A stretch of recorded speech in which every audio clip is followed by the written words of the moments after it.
मुख्यमंत्री विष्णुदेव साय आज बिलासपुर में तकरीबन 6 करोड़ के लागत से बनने वाला नवा सड़क के करीन हवे लोकार्पण और किन की एखन ले शहर के व्यस्त इलाका में यातायात हुई आसान।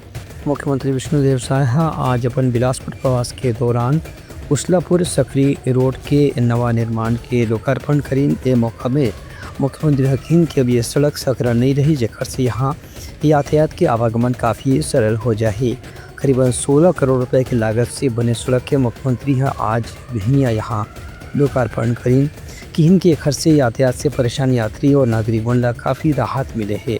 ये सड़क के उन्नयन के बाद अब ये सड़क काफ़ी चौड़ा हो गए है, जेकर से बड़े गाड़ी भी यहाँ एक साथ गुजर सकते है। मुख्यमंत्री विष्णुदेव साय बिलासपुर के उसलापुर रेलवे ओवरब्रिज से लेकर के सकरी बाईपास तक के बने ये रोड के लोकार्पण के बाद कहीं कि बिलासपुर के विकास में राज्य सरकार कोई भी किस्म से कमी नहीं रखा थे। यहाँ पर्याप्त धनराशि भी उपलब्ध कराए जाते।